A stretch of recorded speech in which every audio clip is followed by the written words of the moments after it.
ஸ்ரீமதி ராமானுஜாய நமகா. ஆழ்வார் எம்பெருமானார் ஜீயர் திருவடிகளே சரணம். ஆச்சாரியன் திருவடிகளே சரணம்.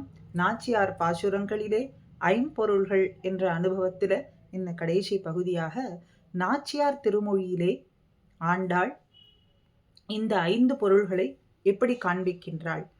முதல் நிலை, முதலாக சொன்னது பரத்வம், எம்பெருமானுடைய நிலை, இயல்பு. இதை நம்முடையவன் நாராயணன் நம்பி பழுதின்னி பார்க்கடல் வண்ணன் என்ற வரிகளிலே நாம் காணலாம். எம்பெருமான் அர்ச்சாவாக திருவேங்கடம், திருமாலிரும் சோலை, திருவரங்கம், திருவில்லிபுத்தூர் ஆகிய திவ்ய தேசங்களிலே எழுந்தருளியிருக்கின்றான்.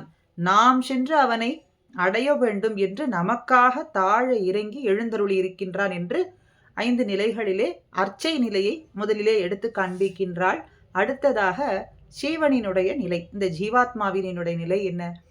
அவளுடைய நாச்சியார் திருமொழியிலேயே காமனை தொழுவது, கூடல் இழைப்பது, குயிலினை கேட்பது, மேகத்தை தூது விடுவது, அது போன்ற ஆற்றாமை வெளிப்படக்கூடிய திருமொழிகளிலே எம்பெருமானை அடைய வேண்டும், எம்பெருமானுக்கு நாம் அடிமைப்பட்டவர்கள், அவனே நம்மை கை கொள்ளுவதுதான் இந்த ஜீவாத்மாவுக்கு ஏற்றது, நாமே நம்மாலேயே முயற்சி செய்து அவனை அடைவது என்பது இந்த பாரதந்திரியத்துக்கு ஏற்புடையது கிடையாது. இந்த ஜீவாத்ம ஸ்வரூபத்துக்கு அது விநாசமே என்பதையெல்லாம் இந்த மன்மதனை வழிபடுவது, அவனுடைய தம்பியான காமனை வழிபடுவது, அவனிடத்தில் வேண்டுவது, சிற்றில் இழைப்பது, அதற்கு பின்னே கூடல் இழைப்பது போன்ற பதிகங்களில் எல்லாமும் நாம் காணலாம். இதையெல்லாம் எதற்காக செய்தாள் அப்படின்னா, தன்னுடைய ஆற்றாமையினாலேயே செய்தாள். இது ஜீவனானது எம்பெருமானையே உபாயமாக பற்றி செய்ய வேண்டிய காரியமே ஒழிய இது போன்ற மற்ற விஷயங்களிலே சென்று அடைந்து அந்த உபாயங்களை கொண்டு எம்பெருமானை அடைவதுங்கிறது ஏற்புடையது அன்னு. இது ஜீவாத்மாவுக்கு தடையாக இருக்கின்றது என்பதை இந்த பதிகங்களிலே, பாசுரங்களிலே, அநேக பாசுரங்களிலே நாம் பார்க்கலாம். இரண்டாவதாக உயிர்நிலை என்றும், மூன்றாவது எம்பெருமானை சென்று அடைவதற்கான வழி. நல்லவன் தோழி நாகனை மிசை நம்பரர் செல்வர் பெரியவர் சிறுமானிடவர் நாம் செய்வதன் வில்லி புதுவை நகர் நம்பி விஷ்ணு சித்தன் வியன் கோதைன்னு சொல்லக்கூடிய பாசுரம். இந்த ஜீவனானது, சேத்தனானவன் ஒரு ஆச்சாரியனை அடைந்து அவருடைய திருவடி பணிந்து எம்பெருமானை அடைய வேண்டும், அவரை புருஷகாரமாக இட்டுக்கொண்டு எம்பெருமானை அடைய வேண்டும். ஏன்னு சொன்னா, எம்பெருமானுடைய சுவாதந்திரியம் நம்மை ஏற்றுக்கொண்டாலும் ஏற்றுக்கொள்வான், விட்டாலும் விட்டு விடுவான். ஆனால் நிச்சயம் ஆச்சாரியனை பத்தினோம்னு சொன்னா அவனை பெற்று தந்தால் அல்லது அவருடைய அனுகிரகமானது விடாது. அதனாலே ஆச்சாரியனை அடைந்து அவர் மூலமாக உபதேசம் பெற்று அவருடைய திருவடிகளை பத்தி கொண்டு புருஷகாரமாக அவனை அடைவதுதான் அவனை பெறுவதற்கான எளிய வழி, தப்பாத வழி, உறுதியானது என்று தகுந்த நெறியை இந்த இடத்துல நமக்கு காண்பிக்கிறாள். செல்வர் பெரியர், நாகனை மிசை நம்பரர், நல்லவன் தோழி அப்படின்னு இந்த இடத்துல விஷ்ணு சித்தர் சொன்ன வார்த்தை, அந்த வார்த்தை வீண் போகாது, ஆச்சாரியனுடைய வார்த்தை வீண் போகாதுங்கிறதுனால நெறி. நெறி, வழி என்னது? ஆச்சாரியனை அடைவதுதான் உகந்த வழி. தடையானது எம்பெருமானது உடைமையாகிய இந்த ஜீவாத்மா தானே எண்ணி தன் முயற்சியாலே, ஸ்வ பிரயத்னத்தாலே, ஸ்வான் முயற்சியாலே எம்பெருமானை அடைய இயலும் அந்த முயற்சிகளிலே ஈடுபடுவதே தடைதான். எம்பெருமான் நம்மை அனுகிரகிப்பதற்கு நாமே நம்மாலே முயற்சித்து கொண்டு எம்பெருமானை அடைவதுன்னு சொல்றதே அந்த அனுகிரகத்துக்கு ஒரு தடையாக இருக்கின்றது. அப்படிங்கிறத மத்திருந்தீர்கட்கு கண்ணன் என்னும் கருந்தெய்வம் காட்சி பழகி கிடப்பேனை புன்னில் பொலி பெய்தார்போல் புறம் நின்று அழகு பேசாதே பெண்ணின் வருத்தம் அறியாத பெருமான் அடையில் பீதக வண்ண வாடை கொண்டு வாட்டம் தனிய வீசீரேன்னு எம்பெருமானுடைய அவயவயங்களில் பட்ட வஸ்துக்கள் எல்லாம் ஒவ்வொன்றாக கொண்டு வந்து கொடுத்தீர்கள்னு சொன்னால் நான் உயிர் தரித்திருப்பேனே.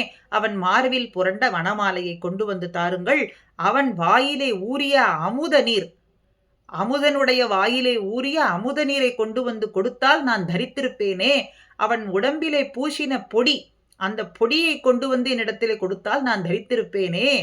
அவனை அணைய ஒரு உரை நான் கட்டித் தழுவ மாட்டேனோ, என்னுடைய ஆற்றாமை எல்லாம் தீரும்படியாக இப்படி இந்த பதிகங்களிலே தடையானது தான் நினைத்தபடியே அந்த முயற்சியில எம்பெருமான சென்று அடைவது அப்படிங்கிறது.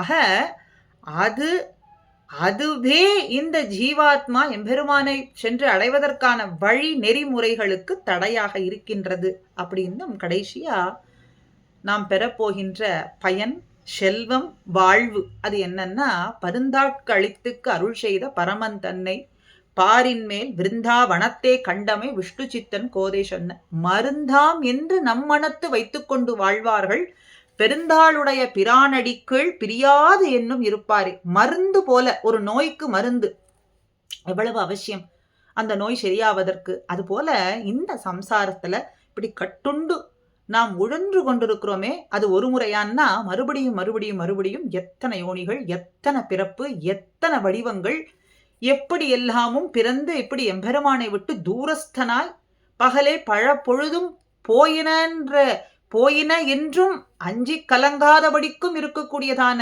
ஒரு அறிவை கொண்டு இருக்கோம். எம்பெருமானை இழந்து விட்டோங்கிற அந்த ஒரு இழவு இன்றியே இருக்கின்றோம் அப்படின்னு சொன்னா, இப்படிப்பட்ட ஒரு பெரிய நோய்க்கு என்ன மருந்துன்னா, கோதை சொன்ன வார்த்தைகள், கோதை சொன்ன இந்த திருப்பாவை 30 பதிகமும் நாச்சியார் திருமொழி பதிகங்களும் தான் மருந்து. இந்த வார்த்தையை சொன்னால் என்ன கிடைக்கும்? கோதை சொன்ன சொற்களை பத்தி கொண்டால் என்ன கிடைக்கும்? அதை ஸ்மரித்தால் நமக்கு என்ன கிடைக்கும்னு கேட்டா, கிடைக்க வேண்டியது கிடைக்கும்.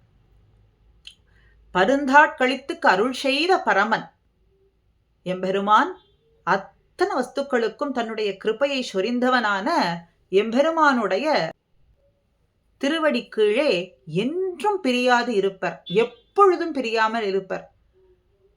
ஒழிவில் காலமெல்லாம் வழுவிலாத அடிமைகள் செய்யும்படியான ஒரு பாக்கியத்தை பெறுவார்கள். இந்த லோகத்துல மாத்திரமா, அந்த விசேஷமான தேசத்திலே சென்றாலும் எம்பெருமானுக்கு எப்பொழுதும் வழுவிலாத அடிமைகள் எல்லா காலத்திலேயும் எல்லா படியாகவும் எப்பொழுதும் செய்து கொண்டிருக்கும்படியான ஒரு போக்கியத்தை பெறுவார்கள் அப்படின்னு நாச்சியார் திருமொழியிலேயும் ரத்தன சுருக்கமாக நமக்கு காட்டிக் கொடுக்கிறாள். ஆக நாம் பெற வேண்டிய பயன், நாம் அடைய வேண்டிய பயன், எப்பொழுதும் போக்கியத்தை கொடுக்கக்கூடியதான பயன், இந்த ஜீவாத்ம ஸ்வரூபத்துக்கு ஏற்றதான பயன்னு சொன்னா எம்பெருமானுடைய திருவடியை அடைவதுதானே. அந்த திருவடியை அடைவதற்கு ஆச்சாரியனுடைய திருவடிகளை பற்றி கொண்டு அந்த வழியாக எம்பெருமானை அடையுங்கோள் என்று சொன்ன கோதையினுடைய வார்த்தைகளும் நமக்கு வழி நெறிமுறைகள். அதை பற்றி கொண்டால் எப்பொழுதும் நான் பெறப்போகின்ற பயன் நிச்சயம் நமக்கு தப்பாது கிடைக்கும் என்று நாச்சியார் பாசுரங்களை கொண்டு இந்த ஐம்பொருள்கள் அத்தனை ஜீவாத்மாக்கள், அத்தனை வைஷ்ணவர்கள், அத்தனை சேத்தனர்கள் அறிய வேண்டியதான ஆள் கருத்து சுருக்கமாக நேரத்திற்கு தகுந்தது போல இங்கே சாதித்தது.